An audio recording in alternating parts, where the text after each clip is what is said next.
तो सांग मैंने आज आपण मैंने भाग्य खेलुची सिंदूर खेल सीरियल देखा पाइबे। आज आयुष को बाप माने प्रकाश सामंतराय आसीथिबे लिपिका घर को। लिपिका और आयुष बाहागर प्रस्ताव नहीं कहीं से ए सब प्रोब्लेम सॉर्ट आउट पाई केवल ए गोटे मात्र बाट बाछिचंती। तो आगो को देखा आपण मैंने आम चैनल को निहाती भाव में सब्सक्राइब करी वीडियोटी को फुल टू फुल वाच करंतु। तो जेमिति आपण मैंने देखिथिले आज वर्षा आयुष को रूम को जाइथिबे आ कहूथिबे एबे आयुष जिम करने को बाहर को जाइछंती। एबे ही ठीक समय मैनेजर कहूथिले सबू लो कास्ट डायमंड सबू यांक चैम्बर रे अछि बोलिकी मते चाबी खोजी बाहर करने को पड़िबो। प्रथमे मु चाबी खोजिबी तापरे देखिबी से चैम्बर रे कौन एमिति अछि। तो तापरे वर्षा सबू चैम्बर रे चाबी खोजुथिबे आ हेले तांको को सबू चैम्बर रे भी किछि भी चाबी मिलु नथिबो। आ ठीक से समय रे एपटे आयुष वर्कआउट करिकी घर को आसुथिबो।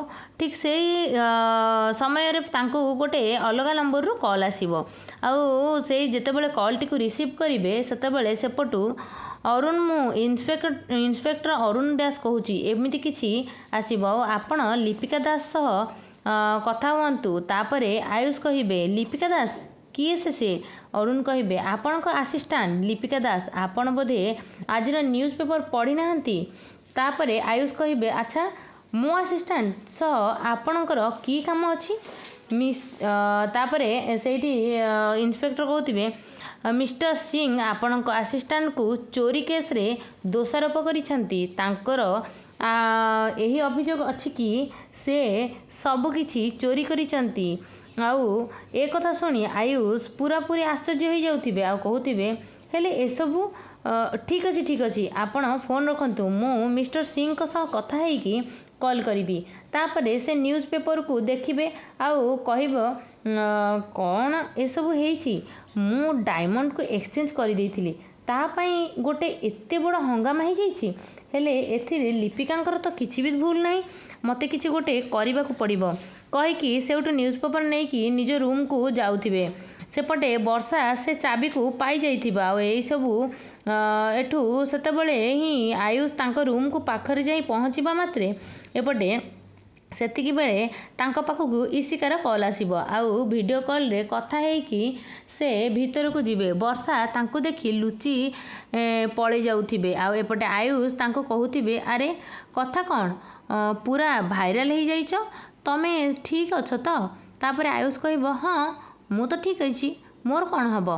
तापरे आउ ठीक सेतेबेले वर्षा कौन करिबो ना लुची लुची कि सब शुणुथिबो आ एपटे बाहर को धीरे जाई ठिया आइथिबो आ एपटे कहूथिबो इशिका कौन तम असिस्टेंट तुमको भाइराल कर देइछि एते गाउली सरल निरीह देखा जाउथिबा एते स्मार्ट रे कथा कहूथिबा झियोटी जे चोरी करिबो मु केबे भाबी नथिली मते तो आश्चर्य लागुछि। तापरे एमती कहूथिबा आ कौन गोटे मिनिट एमिति कही पूरा माने भाभी जाउथिबो आ ठीक सही टाइम रे आयुष कहबो गोटे मिनिट एमिति कही आयुष फोन काटिदेबो आ फोन रखी कहबो मुझे न्यूज़ पेपर देखे एक्चुअली घटना कौन है। तापर आयुष न्यूज़ पेपर देखिए ता मुंड पूरा खराब हो जाउथिबो जे एक्चुअली ता जोगु एपटे लिपिका आउ ता पूरा परिवार मीडिया वाला आगे आ पूरा पूरी दुनिया आगे पूरा पूरी बेजित हो सारी आ ठीक सही टाइम रे आपण मैंने एपटे देखिए आयुष रो बापा जाई पहुँची थे लिपिका घरे आउ माने प्रकाश सामंतराय आउ लिपिकार बापा भीषण रागुथिबे तांको देखि आ कहउथिबे ओ साहेब आपण एटिकी कहीं आसिचंती। तापरे सेठी लिपिकार बापा कहवा मात्रे सांगे सांगे आयुष रो बापा कहथिबे मु एठी किछि कहबाको आसीछि जहाँ किछि भी हैला आपण ए सब को भूली जातु आउ मु आपणकर हीरा भली जिनिस को निजर करने को चाहूँगी निज घर को नहीं जावाक चाहूँगी। तो एमती कहला परे एपटे लिपिकार बापा किसी बुझी पार ना डायरेक्ट रागिक कहते आपण को दबा तो दूर कथा आपण को क्षमा करने को भी मोर गोटे बेले भी इच्छा ना कहीं आपण जहाँ करिसेंती ना ए सबू क्षमार योग्यता ही नुहे। आपण एते बड़ काम केमिति करि पारिले आपण मिछ ना कही मो झील को मो परिवार को बदनाम केमिति करि पारिले। तो एमिति कहते ठीक सही टाइम रे आयुष बापा कहते देख जहाँ भी हो जाइए सहीटा गोटे मिसअंडरस्टैंडिंग एटा कहीं जाशुणी करना तापरे मु चाहूँगी एबे लिपिका और आयुष्कर मैरेज हो जाऊ बोली।